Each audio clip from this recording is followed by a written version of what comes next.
What up, guys? Today is Saturday, February 18th. We are currently parked at the Marlins Stadium. My husband's setting up his booth. We're super excited. It's gonna be like the biggest dog show here in Miami, and it's at the Marlins Stadium. So we're super excited. One, because it's at such a big venue in Miami, and two, because I feel like, or we feel like, the show is catering to big ropes, and that's something that we would love to create eventually. So it's in the works, and it's cool that they're pushing that. So like 8 categories out of, I don't know, I want to say 16 categories today of the contest are going to be big rope related. So we're excited about that. We have our dogs, Dior, which is our fluffy Frenchie, and a couple puppies that we have for sale that are going to be out with us on the booth.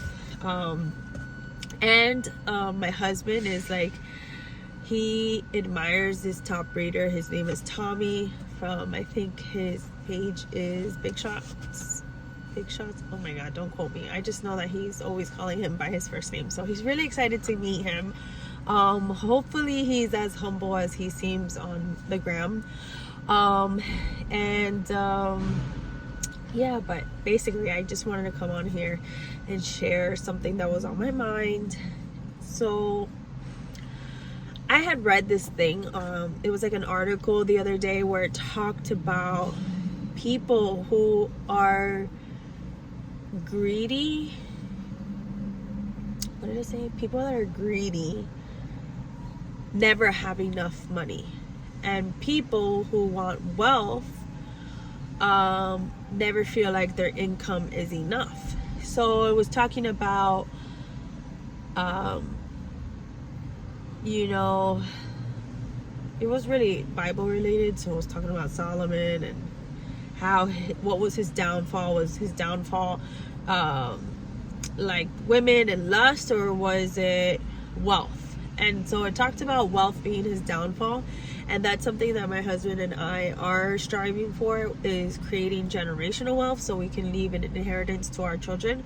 And we have 4 kids, so we definitely want another one. Like, it's something that I can't explain to you why 4 isn't enough. We get asked that question so many times. But another thing I was analyzing, or I feel as though people don't want kids, is because there's so much responsibilities that they hold throughout the day. So for example, yesterday the setup time for the Marlins Stadium was from 12 to 5, and a lot of people were complaining because they have jobs and they have kids in school, and some people live far away, and they're like, why would the time setup would be like, in such an inconvenient hour when normally it's from like 5 to 7, let's say. And that's when I realized, because I totally just forgot that people actually have 9 to 5s, or they have regular jobs. People's kids are in school. Like, I only have 1 teenager that's in school. So it's not that hard to make arrangements for her. Although she was sick yesterday, so I was able to leave her at home with her grandmother and my other kids. But I started trying to visualize myself as a employee with all the kids that I have, and I took myself back to the time where I was an employee with my first child, and I was a single mom, etc. And that's when I realized, oh my god, I would literally have a heart attack if I had to get all 4 kids ready for school at different ages and drop them off at daycare. I was imagining myself getting out of the car and literally holding them one by one to go into the daycare, drop them off, go to the high school, drop her off. I was literally thinking about that, and then trying to get to work at 9 o'clock on time. First of all, I was never on time with 1 child.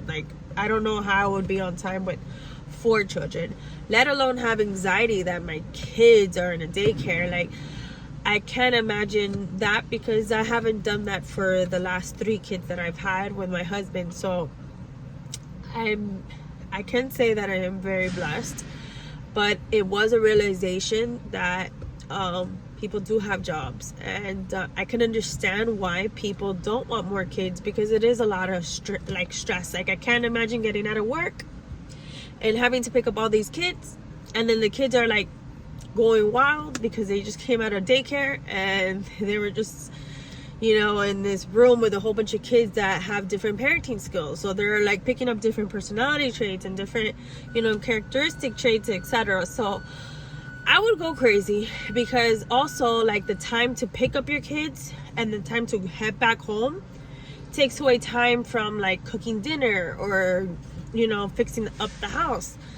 I right now I am a realtor, so I go into the office maybe 3 hours a day, and I don't even do that every day, but I did commit myself to doing that every single day now, because I have a goal to create this orphanage in India. I initially wanted to do like the smaller one, but I was like, oh, what's $65,000? Like, $65,000 is not a lot of money, because I'm used to hearing like, oh, $25,000 for a stud, or $12,000 for a stud, or $30,000 for a stud, $15,000 for a female. You know what I'm saying? So like, to me, $65,000 didn't seem like a lot of money to be like, I could raise this, you know, like the breeders would, you know, help, and people outside of the breeder family would help donate.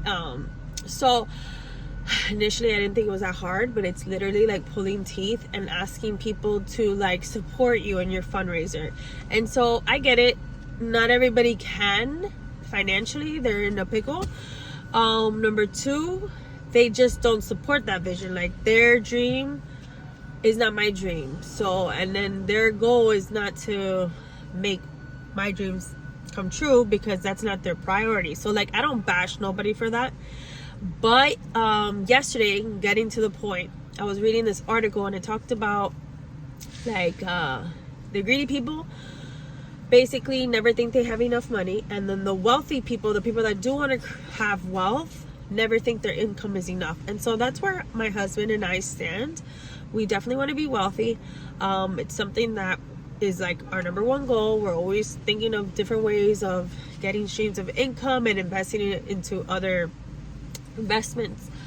But then I was like, oh my god, like, is it a bad thing to want to have wealth? Like, I don't want to ever like have that affect my character. I don't want it to affect it in a negative way. I don't want to be egotistical, which I don't think I am, but I don't ever want to get to that point where it makes me feel like I'm bigger than just me, you know, just God's child. So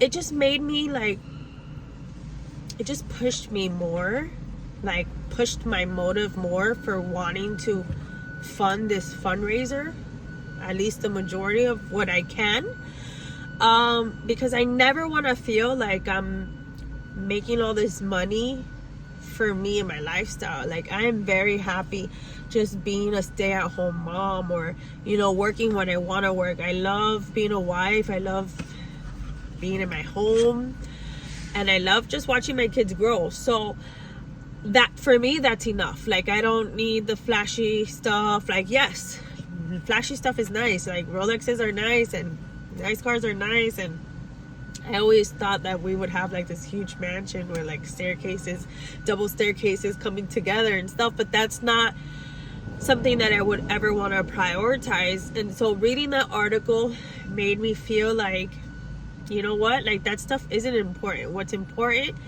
is to give back, is to help those that need help, like, that really, really, truly need help. These orphans don't have a place to call home, let alone they don't have family, they don't have friends. I mean, they're literally just out in the streets, and I'm just here in America thinking like, wow, these orphans, even though it's only 50, those 50 people, those 50 children are depending on me. So whether I have to find creative ways of fundraising, or I have to make the money and give it myself, like, I have to make this happen. So $65,000 isn't a lot of money. This is literally just talking to myself and documenting exactly how I feel right now. So yes, it's for you guys, but it's also mainly for me, because it's really not a lot of money. There's so much money in this world, and I feel like I can definitely do this. Like, and if I do it, it'll just keep me humble, because if I make this money, I can spend it on myself and my family, which they don't eat anything else but just food and their mortgage paid. Or I can raise $65,000 through my hard-earned money, selling houses and providing a home for 50 children. Like, that's something so big and important to me. So with that being said, guys, stay humble.